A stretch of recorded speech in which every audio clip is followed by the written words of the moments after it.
Monsieur Nabé, on revient à vous, président du parti ARMP, pour la suite de cette interview. Votre parti, il existe depuis combien de temps, officiellement? Oui, ce parti existe depuis janvier 2022 et bientôt nous allons célébrer 2 ans sur l'échiquier politique national. Voilà. Bien. Et que vaut-il aujourd'hui, 2 ans seulement après son avènement sur l'échiquier politique national? Oh, ça c'est une très bonne question. Vous n'êtes pas sans savoir que stratégiquement, tout de suite, vous avez dit que c'est une première dans cette émission. Oui. Et je vous ai dit que c'était purement stratégique. Vous n'êtes pas sans savoir que on crée un parti politique, c'est pour la conquête du pouvoir. Et nous, au regard de tout ce que nous avons vu au fil des années dans ce pays, des partis politiques qui se créent et qui restent dans des sacs ou dans des cartables, des partis politiques qui n'ont pas de siège, des partis politiques qui n'ont pas d'assises populaires ou qui ne sont pas implantés, nous nous sommes dit qu'on veut se démarquer de cela et nous voulons faire la politique de la belle manière. Ça veut dire quoi? Depuis 2 ans, quand on a créé, incarner le renouveau politique. Nous voulons incarner le renouveau politique, non seulement, nous voulons compter aussi sur l'échiquier politique. Je suis une personne, nous avons décidé de ne pas compter sur la chance, de compter sur notre valeur intrinsèque. Et pour cela, il faut que le parti soit implanté. Et raison pour laquelle, depuis 2 ans, moi j'ai pris, je ne dirais pas une disponibilité, j'ai négocié une flexibilité dans mon boulot. Et vous n'êtes pas sans savoir que je suis un dirigeant d'entreprise, d'une grande entreprise de la place. Et j'ai fait 8 mois de tournée à l'intérieur du pays. Et je rentre, mon frère Titi, de 3 mois de tournée en Afrique, en Europe et aux États-Unis. Et nous sommes heureux d'annoncer aujourd'hui que ce parti existe un peu partout en Guinée et ailleurs. Nous sommes aujourd'hui seulement 2 ans dans 25 préfectures sur les 33. Et nous sommes dans 200 sous-préfectures aujourd'hui sur les 369 que compte notre pays. Et nous avons 16 fédérations à l'étranger, en Afrique, en Europe et aux États-Unis. Aujourd'hui, le parti réellement, allé vite, là. Je pense qu'à cette allure, nous pouvons dire, sans risque de se tromper, qu'on peut compétir avec n'importe quel parti politique lors de la prochaine échéance électorale. Donc vous êtes un jeune loup dans l'ombre. Nous voulons, bon, on aime à le dire souvent, nous voulons faire ce qu'on appelle la stratégie Macky Sall. Il ne s'agit pas de venir dans les rings aussi importants et affronter des journalistes professionnels comme ceux de Mirador si on n'est pas prêt. Et aujourd'hui, on a décidé de commencer à communiquer parce que nous pensons que nous avons fait un travail de fourmi qui commence à payer et les Guinéens en sont conscients. Ceux qui sont sur les réseaux sociaux et ceux qui sont dans les différentes préfectures savent que ARP est un parti qui est connu, dont le programme est connu, dont le leader est connu et nous sommes presque prêts pour affronter n'importe quelle formation politique. Monsieur Mohamed Nabé, président du parti ARP, qui semble être véritablement prêt, outillé, Mohamed. Oui, alors j'ai fait une remarque sur son parcours, puis après à la question. Oui, allez-y. Actuel directeur commercial et marketing de l'usine Ciment Guinée, je ne sais pas si c'est toujours encore le cas. Premier directeur général du Fonds national pour l'insertion jeune, FONIJ, ancien directeur de la Société Générale de Banque en Guinée dans la zone minière de Boké-Kamsar, ancien directeur de l'audit du contrôle interne du groupe Guico-Presse, ancien assistant vérificateur à la SDG, bureau de la Direction Générale des Douanes, et il a dit, il est encore, je veux dire, dirigeant d'entreprise. Dirigeant d'entreprise. Alors, j'ai envie de dire quelle mouche a piqué l'homme d'affaires, l'entrepreneur, voilà quoi, de quitter le business avec tout son confort et venir dans la galère de la politique. Secondo, le parti, c'est un programme. Parce que habituellement, pour opérer la rupture avec les anciennes pratiques, c'est d'offrir un programme, une vision, n'est-ce pas, aux citoyens, aux futurs cibles militants que vous avez. Est-ce que votre parti aujourd'hui a un programme qui est bien défini, qu'on peut donner dans, je veux dire, comme un petit livret à des citoyens? Qui va différer des discours qu'on a entendus déjà. Venez avec moi parce qu'on se ressemble, ou venez avec nous la même communauté, des trucs comme cela. Est-ce que votre parti est préparé à opérer cette rupture à la Bessila, en quelque sorte, en 2010? À la Bessila. Je pense, mon frère Ouri, c'est une très belle question. Comme je l'ai dit à l'entame de cette émission, que tout Guinéen épris de patriotisme, qui pense qu'il a des valeurs intellectuelles et morales, doit s'intéresser à la vie politique de notre pays. La Guinée est en risque. Il faudrait qu'on le sache. Ce pays a besoin d'être sauvé. Il faut qu'on se dise la vérité. Ce pays-là, aujourd'hui, il faut le reconnaître, et ça ne date pas d'aujourd'hui. Au fil des années, le pays n'a fait que plonger. Quand vous regardez, quand vous faites la rétrospection de l'histoire de notre pays, la Guinée sur la scène internationale qui a brillé d'antan, la Guinée qui a incarné des valeurs sur la scène internationale, au fil des années, nous avons perdu réellement notre aura sur la scène internationale. Aujourd'hui, comme le slogan de notre parti le dit, pour le sursaut patriotique. Le Guinéen a besoin d'un sursaut patriotique. Il faudrait qu'on se révolte. Il faudrait qu'on se dise trop c'est trop. Il faudrait qu'on se dise que la Guinée aussi a besoin de mieux et la Guinée aussi, les Guinéens doivent aspirer à un bien-être. Ouais. Pour revenir à ce que vous avez dit, notre parti politique, évidemment, a un projet de société. Très bien. Mais nous ne voulons pas faire la politique comme les gens le disent. Voilà. Et dire tout simplement, le jour qu'on sera président, on va mettre un pont de Nongo à Kassa, un pont de Télémélé à Zérekoré ou un pont de Yomo à Sigiri. On ne veut pas le faire. On s'est basé sur un diagnostic que nous avons fait. Ça fait 65 ans que ce pays est indépendant. Jusqu'à présent, malgré tous les efforts qui ont été fournis par les présidents qui se sont succédés à la tête de ce pays, force est de reconnaître, mes frères, que la Guinée est encore à la traîne du développement, comparativement et relativement. C'est un fait qui est là. Tous les chefs d'État ont fourni des efforts. Je vais m'appesantir sur les 3 chefs d'État qui ont été démocratiquement élus, notamment Ahmed Sékou Touré, le général Nassera Conté, paix à leur âme, et puis le professeur Alpha Condé. Et aujourd'hui, les dirigeants qui sont ici sont en train de faire leur mieux aussi pour pouvoir changer la donne. Mais comparativement, notre pays est encore à la traîne du développement. C'est pourquoi. Et c'est cette situation que nous sommes basés sur une assertion ou une citation dans nos langues vernaculaires. Au lieu de voir là où tu tombes, au lieu de s'attaquer aux conséquences, il faut s'attaquer aux causes des problèmes. Voilà. On ne doit pas s'attaquer quand tu trébuches. Il faut plutôt te demander pourquoi tu as trébuché. Pourquoi la Guinée, après 65 ans, nous avons encore du mal à avoir accès totalement à l'électricité. Nous avons du mal à avoir accès à l'eau potable. Nous avons du mal à avoir des infrastructures dans ce pays. Le système éducatif est encore réellement à un niveau balbutiant. Et nous avons un système sanitaire qui ne dit pas son nom. C'est le seul pays dans la sous-région où Lincoln, où mon frère Bassekou, il a mal à la tête. Tout de suite, là, s'il a les moyens, c'est aller à Dakar, à Tunis ou aller au Maroc, ce qui est inacceptable. La raison principale, nous avons un projet de société sur l'agriculture et tous les autres secteurs, mais puisque nous n'avons pas assez de temps, je vais me focaliser sur les 2 premiers points de notre projet de société. Nous nous sommes dit que pour développer un pays, mes frères, il y a d'abord un préalable. Pour développer un pays, il faut d'abord construire une nation.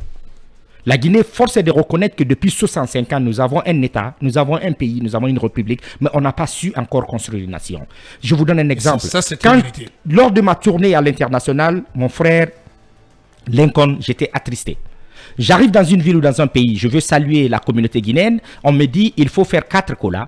Une cola pour le Halpulaar, une cola pour Mandeng, une cola pour la Basse-Côte, une cola aussi pour la forêt. Alors que dans les autres pays, les ressortissants, on entendra ressortissants maliens, ressortissants sénégalais, tu n'entendras pas là-bas les ressortissants Wolof ou les ressortissants Mandeng ou Serer. Je vous donne un exemple sur le Sénégal. Le Sénégal, contrairement à ce que les gens pensent, les Wolofs ne sont pas les plus nombreux. Au Sénégal, les Sérères sont plus nombreux que les Wolofs. Au Sénégal, les Peuls sont plus nombreux que les Wolofs. Les Mandingues même sont plus nombreux que les Wolofs au Sénégal. Mais pourquoi? C'est parce qu'ils ont accepté d'avoir la même vision. Aussi longtemps que les Guinéens ne se disent pas qu'il faut avoir la même vision. Il faut avoir le même objectif. La même communauté de destin. Il faut avoir une même communauté de destin, je voulais en venir. Le pays-là ne bougera pas d'un iota. Vous allez changer la tête 1000 fois, aussi longtemps que les Guinéens ne comprennent pas qu'il faut d'abord être Guinéen avant d'être Peul ou Malinké ou Soussou. Ce pays-là ne pourra pas incarner. Comment y arriver? Nous avons la solution. C'est cela qu'on a besoin, monsieur Nabi. Parce que c'est un constat qui est partagé. J'en venais. Quelle est votre potion magique? Exactement. La potion magique est très simple. On ne peut pas parler de développement, je vous ai dit, sans qu'il y ait une nation. On ne peut pas construire une nation sans qu'il y ait la réconciliation. On ne peut pas parler de réconciliation sans qu'il y ait la justice. Et on ne peut pas parler de justice quand il n'y a pas de vérité. Tout au long de l'histoire de ce pays où nous avons connu des crises sociales et politico-sociaux, des sociales à répétition. Il faudrait qu'on adresse toutes les questions, même avant l'indépendance. Il ne faut pas qu'on continue à dire perte et profit. Quand un chef d'État vient, la Guinée est assaillie par des défis. Nous avons beaucoup de choses. Regardons vers le futur. Mais des frustrations se sont accumulées. C'est pourquoi j'aime souvent la révolte de Lincoln dans cette salle, dans cette cabine. Pourquoi? On a accumulé des frustrations. Des gens ont eu leur papa tué dans ce pays-là. Jusqu'à présent, ils n'ont pas retrouvé les corps. Les gens ont eu leurs enfants tués à bout portant. Les gens ont eu des gens pendus dans ce pays-là. Nous avons connu beaucoup de choses dans ce pays. Jusqu'à présent, on n'a pas pu adresser avant qu'il ne soit trop tard et que les mémoires qui existent, qui ne sont pas très nombreux aujourd'hui, tels que tonton Fali Sangaré, et tonton Madifine Ghané, ceux qui connaissent l'histoire de ce pays, qui ont les archives réelles, il faudrait que les Guinéens puissent le faire. Si M. Mohamed Nabé, les Guinéens me portent confiance pour me porter à la magistrature suprême, nous savons comment le faire, nous avons des experts au sein de ce parti qui savent comment s'y prendre, et qu'est-ce que nous allons faire? Nous allons faire en sorte que la vérité soit dite. C'est pourquoi nous voulons que la vérité Premier soit axe, dite donc construire une nation. Construire une nation. Deuxième axe. Deuxième axe, comme je l'ai dit, la deuxième cause de notre retard dans ce pays, c'est ce qu'on appelle la corruption endémique. La corruption endémique. La corruption existe dans tous les pays du monde. Il faut le reconnaître, mon frère Bassekou, mon frère Emmanuel, vous le savez parce que vous avez vécu ailleurs. La corruption existe partout, mais ce n'est pas la même chose qu'en Guinée. En Guinée, vous avez une infrastructure, vous avez des ressources qui sont là, il y a des gens qui se sont au fil des années permis de profiter des biens de l'État à leur propre fin. Seulement. Dans les autres pays, la corruption existe, mais ce n'est pas à une échelle aussi grande. Si nous sommes portés à la tête de ce pays, nous allons faire en sorte que la corruption puisse réellement être endiguée. Ce n'est pas une théorie. Je suis un expert de ces questions-là. Il vous souviendra qu'il y a 5 ans, au Sheraton, les partenaires techniques et financiers et les 518 avaient organisé la journée internationale de lutte contre la corruption et j'ai eu le plaisir d'être le conférencier principal malgré que je sois dans le privé. Pourquoi ils m'ont choisi? C'est parce que j'incarne certaines valeurs. C'est ce que j'ai dit au professeur Alpha Condé à l'époque et à ses ministres et aux autres dirigeants de la sous-région qui étaient là. La meilleure façon de lutter contre la corruption, au fait, pourquoi les États africains n'arrivent pas à lutter contre la corruption, M. Titi? C'est parce que les gens s'attaquent au côté répressif de la lutte contre la corruption. Mon frère Talibi, on ne pourra jamais lutter contre la corruption en s'attaquant aux causes, au côté répressif, parce que ça, c'est un aval. Il faut s'attaquer à la racine. La racine, c'est quoi? Pourquoi les gens sont corrompus? Mon frère Ouli, pourquoi? Les gens sont corrompus. Très bonne question. Quand tu prends la Guinée, les gens sont corrompus parce qu'ils sont dans un instinct de survie. Tout le monde dit, M. Nabé est honnête, M. Nabé est là, mais comment vous pouvez comprendre qu'on puisse donner 10 millions de salaire à un ministre dans un pays? Les ministres guinéens n'ont pas plus de 10 millions.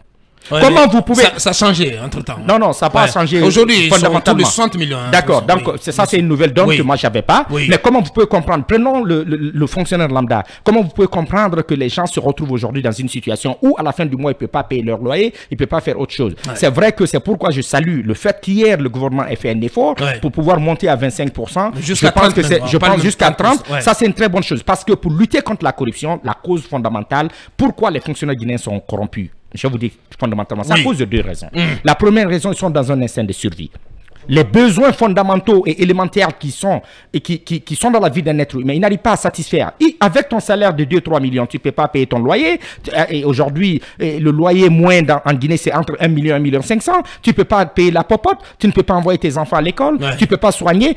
Nous aussi, nous sommes portés à la tête de ce pays. Cet effort qui est en train d'être fourni aujourd'hui, nous allons l'accentuer. Nous allons faire en sorte que le salaire minimum puisse être porté à un niveau où les gens sont à l'abri du besoin. La deuxième chose, pourquoi les gens sont corrompus. Quand quelqu'un est embauché, son premier rêve, c'est d'avoir un toit. Parce que s'il ne le fait pas à la retraite, il va se retrouver dans la rue ou au village et il va mourir de stress.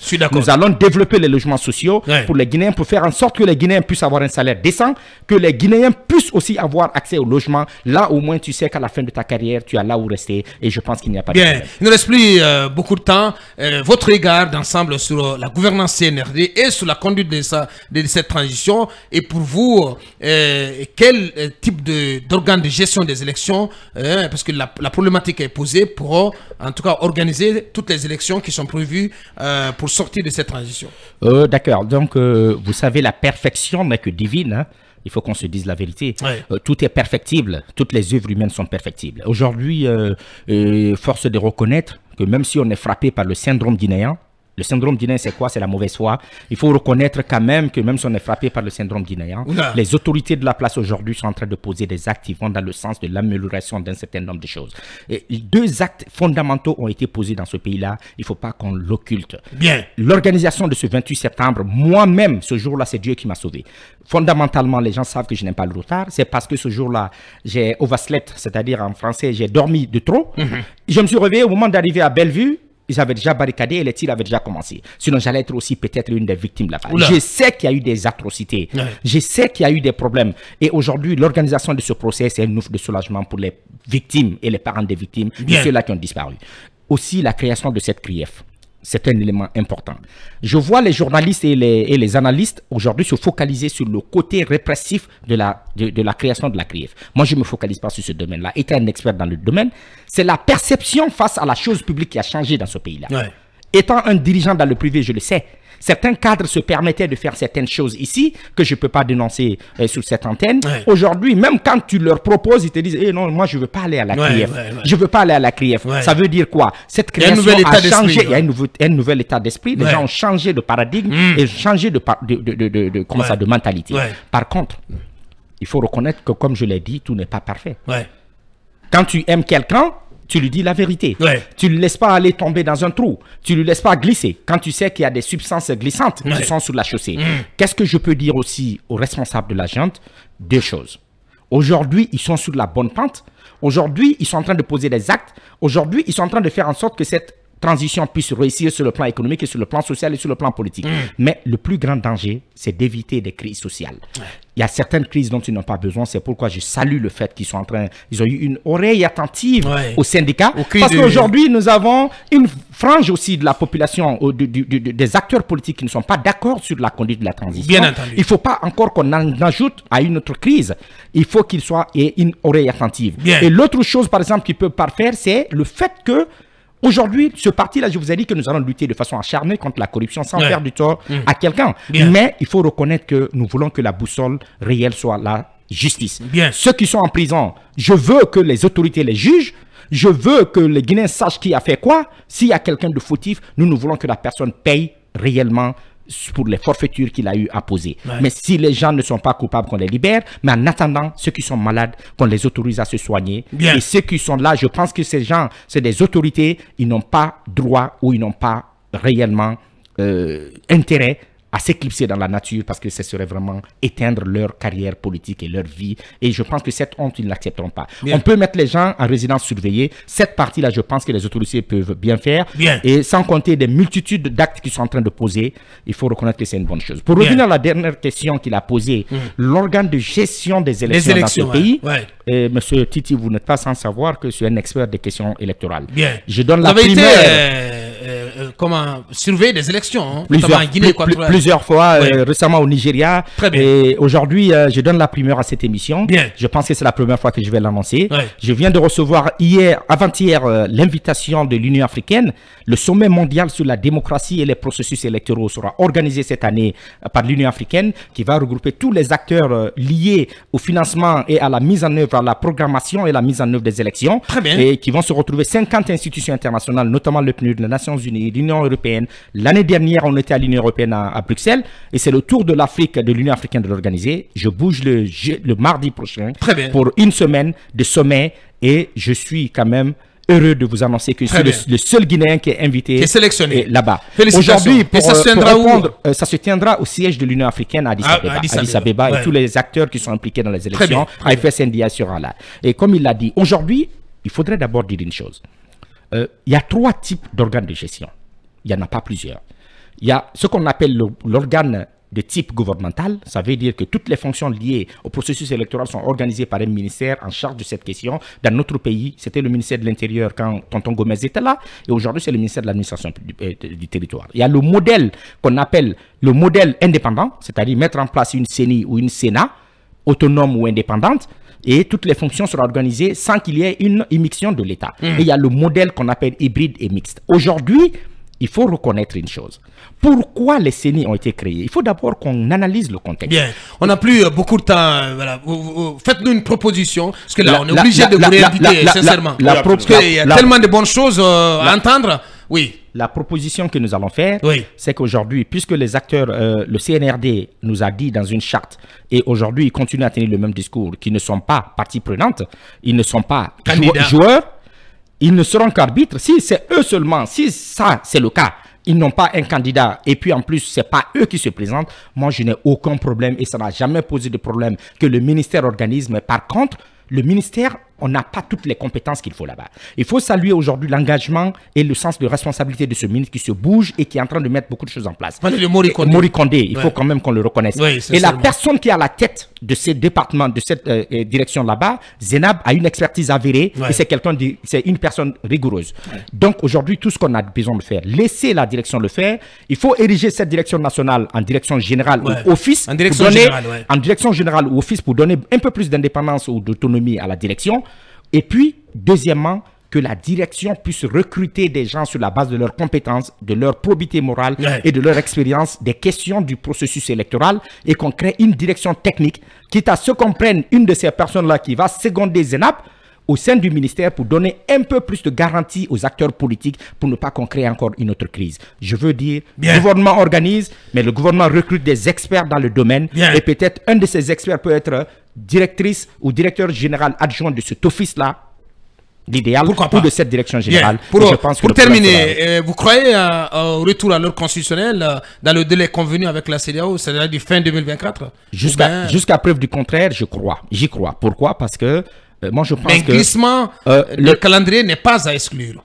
Bon, un glissement n'est pas à exclure, mais moi je ne peux pas le dire. Pour l'instant, tout ce que je sais, les actions ou les activités qui sont prévues peuvent encore être réalisées d'ici la fin 2024. Mais pour cela, on aura besoin peut-être de coupler certaines choses. Allez, c'était sa première et je pense que voilà, ce fut un grand plaisir pour nous de le recevoir parce que c'est un nouveau discours, un nouveau visage sur la scène politique guinéenne. Grand merci à vous, monsieur Mohamed. Merci, c'est à moi de vous remercier. Bonne continuation, bonne chance surtout. Je suis très heureux d'être là. Merci. Tout le plaisir. Et Dieu merci.